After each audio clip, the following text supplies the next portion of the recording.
So hey everyone, welcome to my world fiction addiction, जहां हम लोग फिजोशीज एंड फंदाशीज मिलकर अपने एडिक्शन को एंजॉय करते हैं इस बीएल वर्ल्ड के अंदर। चलिए तो अपने नॉवल का नेक्स्ट पार्ट स्टार्ट करते हैं। बट उससे पहले मैं आप लोगों से यही कहना चाहती हूँ, जो लोग भी फर्स्ट टाइम मेरे चैनल को विजिट कर रहे हों वो प्लीज़ चैनल को सब्सक्राइब कर देना और वीडियो को लाइक किए बगैर मत जाइएगा। और अब हम अपने नॉवल को शुरू करेंगे, जिसका नाम है heart to heart in the embrace of my love. जैसे ही विजान ने ये कहा था कि तुम्हें शर्म आनी चाहिए, एकाएक ईबो के कदम थम गए थे और दोनों अब एक दूसरे को देख रहे थे। ईबो ने तुरंत कहा सॉरी। विजान ने कहा हाँ सॉरी तो तुम्हें होना ही चाहिए।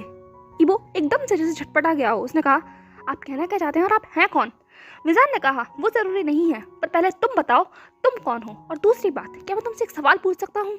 ईबो ने कहा आप मुझसे सवाल ही पूछे चले जा रहे हैं और मुझे तो कुछ समझ ही नहीं आ रहा है। विजान ने कहा सुबह सुबह जो एड फंक्शन हो रहा था उसके स्टार लीग तुम ही थे ना? ईबो ने तुरंत चहकते हुए कहा हाँ हाँ मैं ही था, और कौन हो सकता है इतना डैशिंग हैंडसम और स्मार्ट बंदा? वो मैं ही था। क्या आप मेरा ऑटोग्राफ लेने आए हैं यहाँ? ईबो के चेहरे की मुस्कुराहट देखकर और उसके बोलने का अंदाज देखकर विजान का गुस्सा तो और ज्यादा बढ़ गया। उसने कहा यू डम हैड। ईबो की हंसी तो जैसे मान लो कहीं काफुर हो गई थी। वो बस इनोसेंटली विजान की तरफ देख रहा था। विजान ने कहा अगर तुम्हारे पास इतना ही पैसा है कि तुम सब ट्रैफिक को जाम करा सकते हो, लोगों को अपनी इंतजार में खड़ा रख सकते हो, तो तुम्हारे पास इतना पैसा भी होगा कि तुम एक चीप मॉडल को बाय कर सको। अब ईबो टोटली कंफ्यूज हो चुका था। उसे सच में कुछ समझ नहीं आ रहा था कि आखिर विजान ऐसी ऊट पटांग बातें उससे कर क्यों रहा है। कभी वो ट्रैफिक जैम के ऊपर पहुंच जाता है, कभी मॉडल के ऊपर। आखिरकार हो क्या रहा है? इसीलिए उसने कहा एक्सक्यूज मी मिस्टर, आप हैं कौन और आप ये सारी बातें मुझसे कह क्यों रहे हैं? मुझे कोई चीप मॉडल बाय करने की ज़रूरत ही क्या है? मेरे पास बहुत पैसा है, मेरे पास खुद का मेंशन है और मैं चाहूँ तो कोई भी होटल रूम आराम से बाय कर सकता हूँ। मैं चीप मॉडल में जाऊँगा ही क्यों? विजान ने लगभग मजाक उड़ाते हुए कहा सच में तुम कुछ भी बाय कर सकते हो, होटल रूम भी? तो ये बताओ ये पब्लिक वॉशरूम के अंदर तुम्हें मेकआउट करने की क्या ज़रूरत है? तुम्हें पता है इंसान और जानवर में कुछ फ़र्क होता है? ईबो ने कहा क्या? विजान ने कहा हाँ एक फ़र्क होता है इंसान और जानवर में, कि इंसान को पता होता है कि क्या चीज़ पर्दे में करनी चाहिए और क्या चीज़ पर्दे में नहीं। पर तुम्हारी ऐसी हरकतों को देखकर मुझे ऐसा लग रहा है कि तुम इंसान की कैटेगरी में तो बिल्कुल नहीं आते। सोच लो कि तुम क्या हो। अब ईबो को भी गुस्सा आ गया था। उसने कहा देखिए मिस्टर, आप इस तरीके से किसी की भी यूं इंसल्ट नहीं कर सकते, और खासकर गूसों में खड़े होकर लान वांग ईबो की तो बिल्कुल भी नहीं। विजान ने कहा बिल्कुल कर सकता हूँ क्योंकि मेरे पास राइट है, और तुम इंसल्ट वाले काम ही कर रहे हो, खुले में मेकआउट कर रहे हो। तुम्हें जरा सा भी अंदाजा है कि अगर यहाँ कोई बच्चा आ जाता तो उसके दिमाग पर क्या असर पड़ता है? अंदाजा नहीं होगा क्योंकि तुमने ये करने से पहले सोचा ही नहीं। अगर सोचते तो ये ना करते। और अब तुम्हें मुझसे सॉरी कहना चाहिए। ईबो ने कहा सॉरी? Excuse me. लान वांग ईबो ने कभी किसी से सॉरी नहीं कहा, और दूसरी बात उसने सॉरी बोलना सीखा ही नहीं है। विजान ने कहा अच्छा तो सुनो मेरी बात, कुछ पल मेरे साथ रहने आ जाओ। अगर मैंने तुम्हें सॉरी बोलना ना सिखा दिया ना तो मेरा नाम भी। इससे पहले कि विजान आगे कुछ कह पाता, पीछे से एक चीखती हुई आवाज आती है विजान। विजान ने पीछे मुड़कर देखा तो सामने जी खड़ी हुई थी। विजान ने कहा विजान नहीं, समझ आया? अब अपना काम करो और मुझे मेरा काम करने दो। ये कहते हुए विजान घूरता हुआ ईबो को वहीं छोड़कर जा चुका था, और बेचारा ईबो तो वहीं डम्फाउंडेडली खड़ा हुआ था। ये क्या आंधी थी, क्या तूफान था? ईबो का तो मान लो पूरा सिस्टम ही हिल गया था। वो अभी भी विजान को वहीं भीड़ में घुलता मिलता हुआ देख सकता था, पर शायद ईबो के लिए अभी तूफान थमा नहीं था, क्योंकि एक तूफान गया था और दूसरा तूफान आना बाकी था, और वो दूसरा तूफान का नाम था जियांग चैंग। अब जियांग चैंग ईबो के सामने आ चुका था। उसने लगभग अपने हाथों को अपनी चेस्ट के ऊपर मोड़ते हुए ईबो को घूरते हुए देखा। उसने कहा तुम? ईबो ने कहा अब तुम्हें क्या है? जियांग चैंग ने कहा तुम्हें बिल्कुल भी सच में कोई शर्म नहीं है, मैं तुमसे ऐसी उम्मीद नहीं कर सकता। ईबो आज के दिन तो तुम्हें ऐसा नहीं करना चाहिए था। ईबो ने कहा अरे यार पर मैं ऐसा कर क्या रहा था, ये तो नॉर्मल है, तुम जानते हो ना। जियांग चैंग ने कहा हर चीज़ नॉर्मल नहीं होती है, और अगर तुम्हें इसे इतना ही नॉर्मल बनाना है तो तुम्हें रिस्पॉन्सिबिलिटी लेनी होगी। तुम्हें दरवाज़ा लगाना चाहिए था, ठीक है ना? उसके बाद तुम दरवाजे के अंदर चाहे कुछ करो, किसी को कोई फर्क नहीं पड़ता। तुम्हें सच में किसी की भी कोई परवाह नहीं है। सोचो अभी यहाँ पर अंकल आ जाते, तुम क्या कहते? कि पूरा फंक्शन तुमने ऑर्गेनाइज किया है, अंकल यहाँ के चीफ गेस्ट हैं, और तुम ऐसी हरकतें करते अगर वॉशरूम में पाए गए तो सच में कितना बड़ा इशू हो सकता है, इस बारे में तुम्हें जरा सा भी अंदाजा है? वो प्लीज प्लीज रुक जाओ। इतने सारे लोगों के साथ घुलते मिलते तुम्हें ये भी भूल गए हो कि कौन तुम्हारी सच में केयर करता है, कौन सिर्फ तुम्हारे पैसों के लिए तुम्हारे साथ अटका हुआ है। ये चीज़ जियांग ने ईबो के बगल में खड़ी हुई उस लड़की की तरफ घूरते हुए देखते हुए कही थी। ईबो पूरी तरीके से स्टिफ हो गया था। कहीं ना कहीं उसे जियांग चैंग की बात हिट कर गई थी। जियांग ने कहा अब जब तक तुम उस इंसान से माफ़ी नहीं मांग रहे थे मेरे पास वापस मत आ जाना। ईबो ने कहा एक्सक्यूज़ मी। जियांग ने कहा हाँ, उस इंसान से माफ़ी मांगो, क्योंकि वो जो कह रहा था वो बिल्कुल सच था। वो चाहता तो बहुत कुछ कर सकता था, तुम्हारी वीडियो बनाकर इंटरनेट पर अपलोड कर सकता था और बता सकता था कि घूसू में क्या कुछ होता है। उसके बाद तुम्हारी क्या रेपुटेशन रह जाती। देखो इतने बड़े बड़े तुम्हारे होल्डर लगे हुए हैं यहाँ पर, हाँ, तुम बहुत अच्छे से वायरल हो जाते। पर उसने ऐसा नहीं किया, वो यहाँ रुका और उसने तुम्हें थोड़ी सी अकल देने की कोशिश की। तो अब तुम्हारी रिस्पॉन्सिबिलिटी बनती है जाकर उससे सॉरी कहो, और अगर तुम जब तक उसे सॉरी नहीं कह दोगे मुझसे आकर बात मत करना। फाइनली अपनी सारी फ्रस्ट्रेशन निकालते के साथ ही जियांग चैंग वहाँ से अपने पैर पटकता हुआ जा चुका था। पर ईबो तो बेचारा वहीं ऐसे ही खड़ा रह गया। उसके चेहरे के सारे रंग और नोचे से कहीं मान लो हवा में गायब हो गए थे। वो अभी भी वहीं पर शॉकिंगली खड़ा हुआ था। उसे ये भी एहसास नहीं हुआ कि जियांग चैंग वहाँ से जा चुका है। तभी वो लड़की जो ईबो के साथ थी वो उसके पास आकर उसके कंधों पर हाथ रखकर कहा, बेबी तुम ठीक तो हो। अब जाकर कहीं ईबो अपने ख्यालों की दुनिया से बाहर आया था। उसने उस लड़की की तरफ देखते हुए कहा, हाँ मैं ठीक हूँ। उस लड़की ने कहा, लग तो नहीं रहे हो, तुम ठीक तो हो ना? ईबो ने कहा, हाँ मैं ठीक हूँ, क्या तुम मेरा एक काम करोगी? उस लड़की ने तुरंत मुस्कुराते हुए कहा, हाँ कहो ना, क्या चाहिए तुम्हें? ईबो ने कहा, ऐसा कुछ नहीं, बस क्या तुम मेरे लिए एक ड्रिंक लेकर आ सकती हो? मैं थोड़ा सा कूल डाउन होना चाहता हूँ, यू नो अभी जो कुछ भी हुआ। उस लड़की ने कहा, हाँ स्वीट हार्ट मैं लेकर आती हूँ, तो मेरा यही इंतजार करना। इसके बाद वो लड़की चहकती हुई वहाँ से जा चुकी थी। ईबो वहीं चेयर पर बैठ गया। सब कुछ अभी भी उसके दिमाग में चल रहा था। आखिर सिचुएशन इतनी ज़्यादा बिगड़ कैसे गई? वो तो बेचारा सिंपल चिल कर रहा था जैसे वो हर रोज़ करता है, इसमें कुछ नया थोड़ी था। लेकिन आज सच में जियांग चैंग उसके ऊपर जिस तरीके से चिल्लाया और उसके बाद वो स्ट्रेंजर जो उसे इतनी सारी बातें सुना कर गया, ये चीज़ ईबो के दिल पर हिट कर गई थी। वैसे तो ईबो बहुत ही ज़्यादा फन लविंग पर्सन था, उसे चीज़ें इतनी जल्दी हिट नहीं करती थी। पर उसके अंदर एक बहुत बड़ी वीकनेस ये थी कि अगर कोई उससे नाराज़ हो जाए तो वो ईबो को बिल्कुल भी अच्छा नहीं लगता था, और ख़ासकर वो शख्स जो उनके बहुत ज़्यादा करीब हो।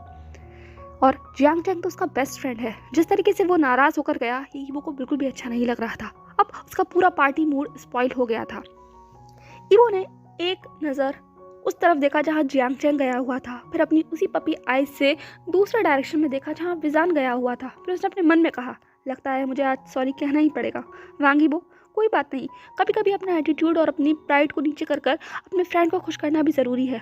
और मैं जानता हूँ अगर मैंने इस इंसान को सॉरी नहीं बोला तो पक्का जियांग चैंग मुझसे बात नहीं करेगा, और मैं ये नहीं चाहता। कहते हुए ईबो मन में बड़बड़ाने लगा, और कहीं ना कहीं उसे ये बात बिल्कुल ठीक लग रही थी। अगर सच में यहाँ उसके डैड आ जाते तो फिर क्या होता? खैर, ईबो ने अपने मन को कम्प्लीटली मना लेने के बाद उस चेयर से खड़ा हुआ, अपने कदमों को आगे बढ़ाया और वहाँ ले जाकर रोक दिया जहाँ पर विजान का पूरा ग्रुप खड़ा हुआ था। इस वक्त वहाँ पर बहुत अच्छा म्यूजिक चल रहा था और विजान का मूड कम्प्लीटली लाइट हो गया था, और अब वो सब लोग वहाँ पर डांस कर रहे थे, यूँ कहो एंजॉय कर रहे थे अपनी ही मस्ती में। उन्हें नहीं पता था कि एक पेयर ऑफ आइज उन्हें देख रही है, और वो पेयर ऑफ आइज थी वांग ईबो की। ईबो विजान को इस तरीके से वहाँ डांस करता हुआ देखकर तो कम्प्लीटली स्टंट हो गया था। उसने उम्मीद नहीं की थी कि जो शख्स उसके ऊपर अभी कुछ देर पहले इतना आग बबूला हो रहा था, इतना जोर जोर से चिल्ला रहा था, वो यहाँ इस तरीके से डांस कर रहा होगा। इस वक्त ईबो बिल्कुल कोई किक्ड पपी की तरह लग रहा था। उसने पाउट बनाते हुए कहा, तुम यहाँ कैसे डांस कर सकते हो? तुम्हारी वजह से मेरा बेस्ट फ्रेंड मुझ पर चिल्ला कर गया और तुम यहाँ पर एंजॉय कर रहे हो मेरा पूरा मूड खराब करने के बाद। कोई बात नहीं ईबो, यू कैन डू इट, तुम कर सकते हो, ऐसा कोई काम नहीं है जो तुम ना कर पाओ। ये कहते हुए पूरी तरीके से खुद को तसल्ली देते हुए फाइनली ईबो अब विजान के ग्रुप के सामने आकर खड़ा हो चुका था, और उसकी प्रेजेंस का एहसास होने में उस ग्रुप को ज़्यादा समय नहीं लगा। जैसे ही सब लोगों की नज़र ईबो के ऊपर पड़ी, सब थम गए, विजान भी रुक गया। ईबो को इस तरीके से अपने सामने खड़ा हुआ देखकर उसका गुस्सा वापस बढ़ गया था, उसकी फिस्ट क्लेंच हो गई थी। विजान इससे पहले कि आगे कुछ कह पाता, ईबो ने तुरंत अपने चेहरे का वो मास्क खोल दिया और उसका वो ग्लोइंग ब्यूटीफुल फेस सबके सामने था। एक पल के लिए तो सबकी सांसें अटक गई, क्योंकि ईबो की हैंडसमनेस का सच में कोई तोड़ नहीं था। वो इस डिम लाइट के अंदर बिल्कुल किसी प्रिंस की तरह लग रहा था, बिल्कुल ऐसा प्रिंस जो किसी फेरी टेल से निकलकर बाहर आया हो। और इन सब में विजान भी कुछ अलग नहीं था, वो भी ईबो को कम्प्लीटली शॉक होकर देख रहा था। वहीं दूसरी तरफ जी ने अपना सर हाउसवान के कंधे पर रखते हुए कहा, यार यहाँ पर कोई रोमांटिक सीन शूट हो रहा है क्या? माय गॉड, कौन है ये हैंडसम लड़का? सच में किसी प्रिंस चार्मिंग की तरह लग रहा है। माय हार्ट कितनी जोर जोर से बीट कर रहा है। हाउसवान ने कहा, तुम और तुम्हारा हार्ट, क्या तुम्हें इस लड़के को देखते के साथ ही इसमें कोई क्रश तो नहीं हो गया, या पहली नजर का प्यार? जी ने कहा, मुझे तो नहीं, पर मुझे ऐसा लगता है किसी को तो हो गया है। देखो विजान के साथ शांत खड़ा हुआ है। हाउसवान ने कहा, इस बात का क्या मतलब हुआ? जी ने कहा शांत रहो, देखने दो आगे हो क्या रहा है। इसके बाद बाकी सब लोग उन दोनों को देखने लगे। जान सच में इस सिचुएशन के अंदर जैसे मान लो कहीं खो ही गया था, पर उसका सेंस जब वापस आया, जब ईबो की वो मैग्नेटिक वॉइस उसके कानों में रजिस्टर हुई और ईबो का जो एक्शन था उसने तो पक्का विजान के सारे होश उड़ा दिए जो बचे कुछ रह गए थे। ईबो ने तुरंत 90 डिग्री बो किया। पहले तो विजान समझ नहीं पाया कि आखिरकार ये ईबो कर क्या रहा है, क्या वो उसे मारने आया है या फिर लड़ने आया है। पर ईबो ने जो अगला शब्द कहा उसने विजान की धड़कनों को सच में बढ़ा दिया था। ईबो ने कहा आई एम रियली सॉरी। इसके बाद वो खड़ा हुआ और विजान की आंखों में आंखें डालकर देखने लगा। विजान ईबो के चेहरे के ऊपर वो सीरियसनेस देख सकता था और कहीं ना कहीं उसका जो कोल्ड हार्ट था वो मेल्ट हो गया ईबो की ऐसी बातें सुनकर, उसके शब्दों को सुनकर और उसका जेस्चर देखकर। ईबो ने कहा आपने जो कुछ भी कहा वो बिल्कुल सच है, मुझे आसपास का ख्याल रखना चाहिए। Once again I am really sorry, आगे से ऐसा बिल्कुल भी नहीं होगा, मैं बहुत अच्छे से ख्याल रखूंगा। माहौल थोड़ा सा ऑकवर्ड हो गया था। ईबो सॉरी तो कह चुका था पर अभी तक विजान की तरफ से कोई भी रिस्पॉन्स नहीं आया था। एटलीस्ट ईबो ये तो डिजर्व करता था कि विजान उससे कुछ तो कहे, पर विजान तो कुछ नहीं कह रहा था। वो डम्बफाउंडेडली या यूं कहो शॉकिंगली ईबो की तरफ देख रहा था और विजान की इतनी रूडनेस को देखकर या यूं कहो विजान की इतनी ठंडी आंखों को देखकर ईबो को बिल्कुल भी अच्छा नहीं लग रहा था। पता नहीं क्यों उसे बहुत ज़्यादा बुरा लग रहा था। कुछ सुनना चाहता था विजान से, एटलीस्ट ये कि कोई बात नहीं, बट विजान ने कुछ नहीं कहा। तो ईबो ने तुरंत इस सिचुएशन से बाहर निकलने के लिए कहा ठीक है अब मैं चलता हूँ, आप पार्टी को एंजॉय कीजिए। इसके बाद वो तुरंत मुड़ा और अपने कदमों को बढ़ाकर जाने लगा। उसका मन बहुत ज़्यादा अजीब महसूस कर रहा था, पता नहीं क्यों, पर ईबो हर्ट था। उसने अपने मन में कहा कितना रूड पर्सन है, मैंने इससे कितने दिल से माफ़ी मांगी। मैंने अपनी पूरी लाइफ में कभी भी किसी से इतने सिंसियर होकर माफ़ी नहीं मांगी सिवाय मेरे डैड के, पर ये शख्स तो सच में कितना ज़्यादा एरोगेंट है, मुझसे भी ज़्यादा एरोगेंट। एटलीस्ट ये तो कह सकता था कि कोई बात नहीं, लान वांगी वो बेशक कितना भी बड़ा क्यों ना हो गया हो, पर उसका पुअर हार्ट अभी भी बिल्कुल किसी टीनेजर बॉय की तरह था। वो बहुत सेंसिटिव था इन सब मामलों में। जब भी कोई उसे इग्नोर करता था या इस तरीके से रूड बिहेव करता था, उसका सेंसिटिव हार्ट एक्टिवेट हो जाता था। और इस वक्त यही हो रहा था। वो बस रोने ही वाला था कि एक पल में जैसे पीछे से एक आवाज़ ने उसके कदमों को रोक दिया। वो आवाज़ विजान की थी। विजान अपनी जगह पर बिल्कुल स्टैचू की तरह खड़ा हुआ था। वो अभी भी ईबो की सारी बातों को रजिस्टर करने की कोशिश कर रहा था। उसने एक्सपेक्ट नहीं किया था कि ईबो यहाँ आएगा और इस तरीके से उससे माफ़ी मांगेगा। उसके लिए सब कुछ बहुत जल्दी था और इस चीज़ का एहसास उसे तब हुआ जब ईबो वहाँ से बिल्कुल किसी आंधी की तरह आकर तूफान की तरह जा चुका था। विजान को अपनी ही जगह पर स्टैचू बना छोड़कर वो तो शुक्र हो जी का कि वो तुरंत भागते हुए विजान के पास आई। उसने कहा अरे विजान तुम यहाँ ऐसे ही खड़े रहोगे? वो बेचारा सच में तुमसे सॉरी बोलकर गया है, तुम्हें एटलीस्ट उससे कुछ कहना तो चाहिए। मुझे नहीं पता मैटर क्या है, पर जाओ जाकर उससे कुछ कहो। विजान ने कहा मैं क्या कहूँ? जी ने कहा एटलीस्ट उससे ये कहो कि कोई बात नहीं, गलतियाँ हो जाती हैं। विजान ने कहा मुझे कहना चाहिए। जी ने कहा ऑफ कोर्स तुम्हें कहना चाहिए, जाओ। फिर क्या था, जान ने तुरंत आवाज़ लगाई रुको, और वो भागता हुआ ईबो के करीब आ चुका था। ईबो ने कहा क्या हुआ, क्या मुझसे फिर कोई गलती हो गई? ईबो की आवाज़ सुनकर जान को एहसास हुआ कि कहीं ये कोई छोटा बच्चा तो नहीं है इस फुल ग्रोन अप मैन की बॉडी में। ये किस तरीके से पूछ रहा है उससे जैसे मान लो कोई छोटा सा बच्चा अपने हेडमास्टर से पूछता हो। सच में विजान का पूरा मूड ईबो के ऐसे चेहरे को देखकर लाइट हो चुका था। उसने तुरंत अपने फेस से वो मास्क हटाया। जैसे ही विजान के चेहरे से वो मास्क हटा, ईबो की तो जैसे कायनात ही रुक गई हो। उसका गला एक पल में जैसे सूख गया हो। उसकी दिल की धड़कनें थम गई थी और आंखों के सामने जो कुछ था उसने सच में ईबो के ऊपर कुछ अलग ही असर किया था। कम से कम इतना तो असर किया ही था कि उसकी बोलती पूरी तरीके से बंद कर दी थी। जान ने कहा आई एम सॉरी, मैं भी सॉरी हूँ, मुझे तुम पर इस तरीके से नहीं चिल्लाना चाहिए था और तुम्हारी सॉरी पर रिस्पॉन्स करना चाहिए था। आई एम सॉरी, मैं थोड़ा एरोगेंट साउंड कर रहा था, बट एक्चुअली सब कुछ बहुत जल्दबाजी में हुआ, सो मैं रिस्पॉन्स नहीं कर पाया। आई थिंक अब सब ठीक है, कोई बात नहीं, होता है। जान तो बोल रहा था पर ईबो कुछ सुने तब ना। वो तो अभी भी अपने सामने खड़ी हुई इस ब्यूटी को डाइजेस्ट करने में बिजी था। उसका दिमाग पूरे तरीके से मान लो शॉक हो गया था।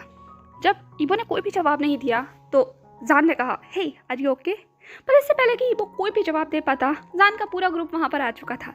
हाउसवान ने उन दोनों की तरफ देखते हुए कहा अरे वाह जान, मुझे नहीं पता था कि तुम्हारा गुसू में भी कोई फ्रेंड है। वहीं दूसरी तरफ जी ने चहकते हुए कहा और वो फ्रेंड इतना ज़्यादा हैंडसम है।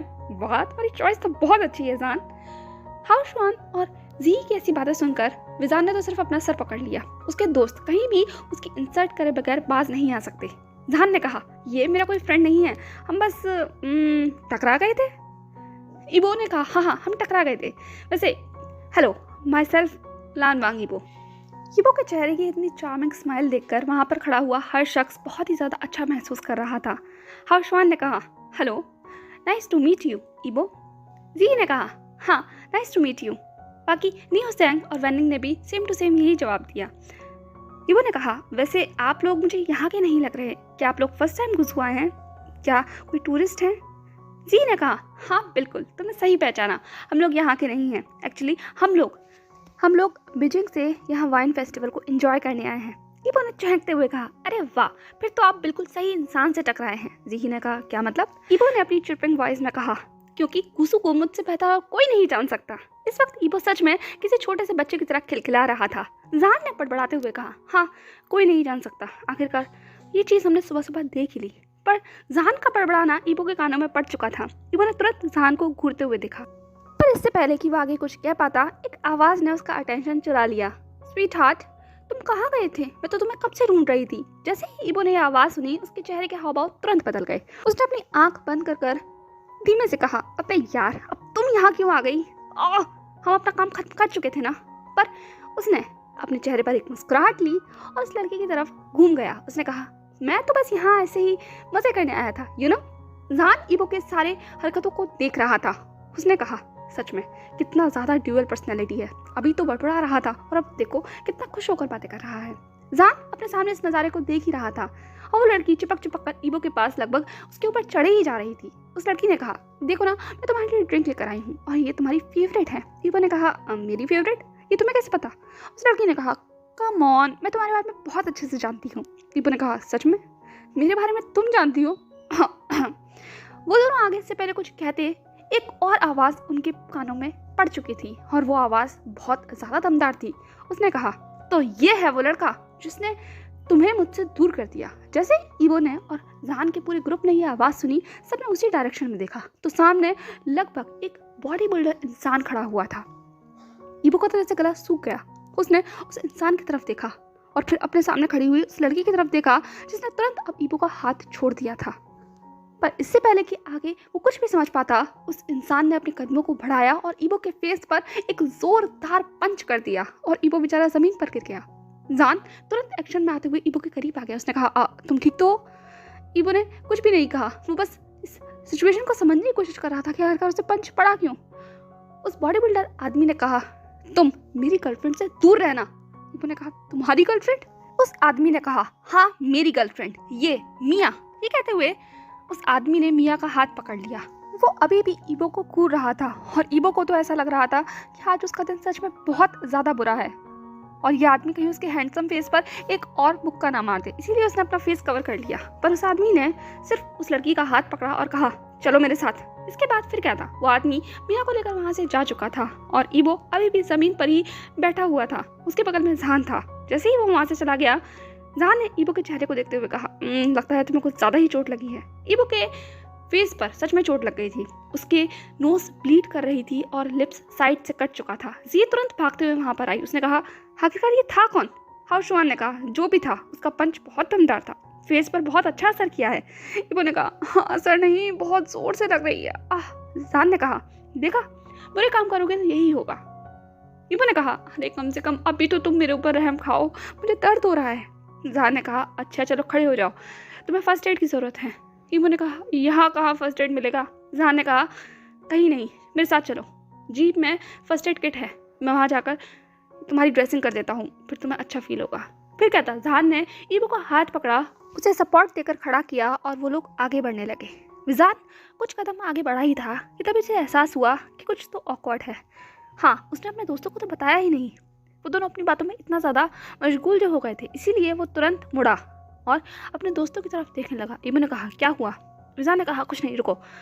लेकिन जैसे ही जान और इबो दोनों अपने दोस्तों की तरफ मुड़े, उनकी ऐसी निगाहें देखकर तो वो दोनों बिल्कुल स्टंट ही रह गए। इबो ने कहा, तुम्हारे फ्रेंड्स हमें ऐसे क्यों देख रहे हैं? विजान ने कहा, मुझे भी नहीं पता। उसके बाद उसने कहा, हे गाइस, मैं ज़रा इसकी ड्रेसिंग कर आता हूँ। जी ने तुरंत कहा, हाँ क्यों नहीं, take your time sweetheart, हम तुम्हें बिल्कुल डिस्टर्ब नहीं करेंगे। हाउशवान ने कहा, हाँ जाओ। हम यहाँ हैं या नहीं, इससे कोई फर्क नहीं पड़ता।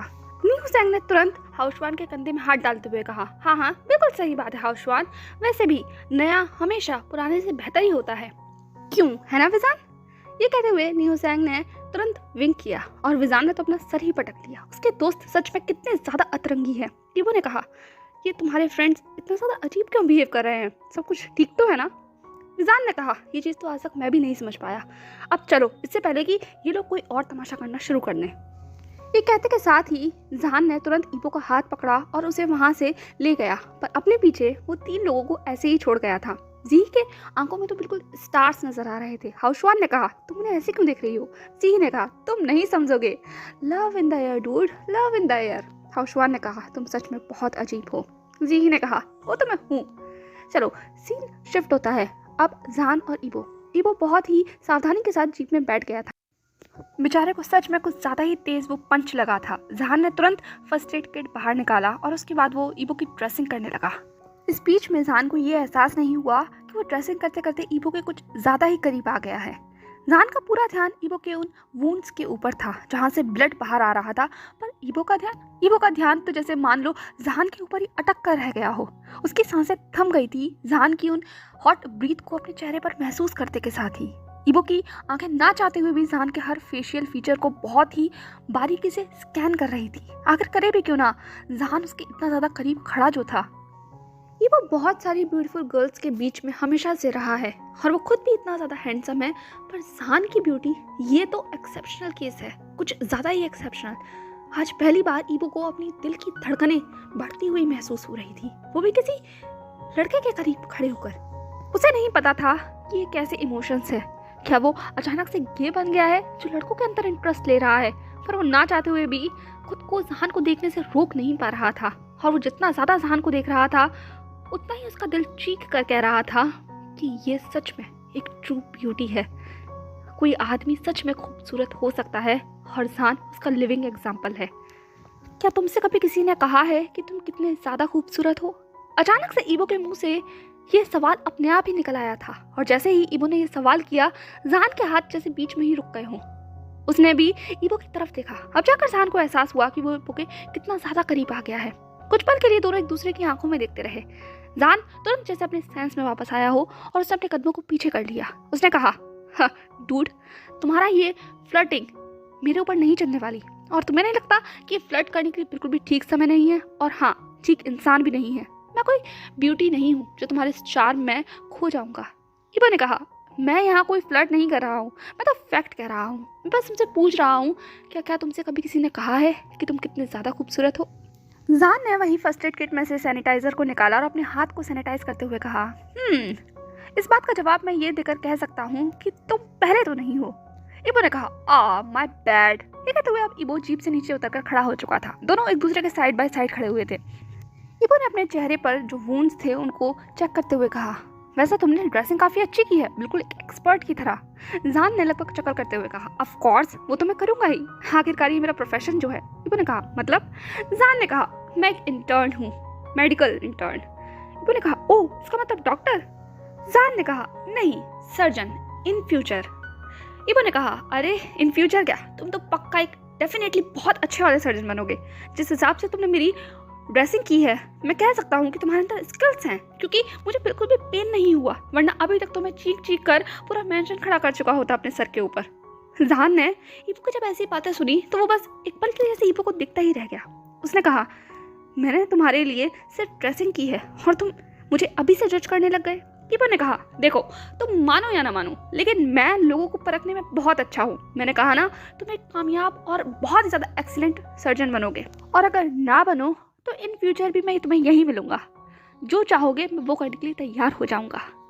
ये बहुत ही ज़्यादा सिंपल सी बात थी, पर ये वर्ड्स बहुत मैजिकल थे, एटलीस्ट जान के लिए तो थे। पता नहीं ईबो के शब्दों ने जान के ऊपर क्या असर किया था कि वो उनके शब्दों में जैसे खो ही गया। पर इससे पहले कि वो दोनों आगे कोई और बात कर पाते, ईबो का फ़ोन अचानक से उसकी पैंट की पॉकेट में बजने लग गया। ईबो ने अपना फ़ोन निकालते हुए कहा, ओह चैंग, एक मिनट एक्सक्यूज़ मी। इसके बाद वो अपना फ़ोन लेने के लिए वहीं साइड में चला गया और जान सिर्फ ईबो को जाता हुआ देखता रहा। उसने अपने मन में कहा, मैंने सोचा नहीं था कि मैं तुमसे इस तरीके से यहाँ खड़े होकर बात करूँगा, और तुमने कितनी आसानी से कह दिया। लोगों ने हमेशा मुझे प्रेज किया, जज किया, पर तुम्हारे वर्ड्स कितने ज़्यादा स्ट्रेट फॉरवर्ड थे, अलग थे। मुझे सच में कुछ अलग फील हुआ। ये कहते हुए वो बस ईबो को देख रहा था। वो देख रहा था ईबो के बनते बिगड़ते उन एक्सप्रेशंस को, और उन एक्सप्रेशंस ने जहान के चेहरे के ऊपर भी मुस्कुराहट को ला दिया। वो देख रहा था किस तरीके से ईबो लगातार उस शख्स से माफ़ी मांग रहा है। पता नहीं वो शख्स है कौन, पर ईबो की हरकतें सच में बचकानी थी। सो हे एवरीवन, कैसा लगा आपको आज का ये वीडियो? हमारे कपल का ये स्वीट सा, नॉट सो स्वीट बट हाँ खट्टा मीठा सा ये इंटरेक्शन। स्टार्टिंग में दोनों एक दूसरे के आमने सामने खड़े हुए थे और ख़त्म होते होते एक दूसरे के साथ बैठकर स्वीटली बातें कर रहे थे। तो जैसा भी आपको ये एपिसोड लगा हो, मुझे कमेंट सेक्शन में डेफिनेटली बताइएगा। बाकी आगे क्या होने वाला है ये जानने के लिए कौन कौन एक्साइटेड है, जो भी एक्साइटेड हो कमेंट सेक्शन में डेफिनेटली बताइएगा, क्योंकि मैं तो बहुत एक्साइटेड हूँ। चलिए मिलते हैं नेक्स्ट पार्ट में, तब तक के लिए stay safe, stay happy, follow for more, don't forget to subscribe my channel and hit the like button. And yeah, thanks for watching, bye bye.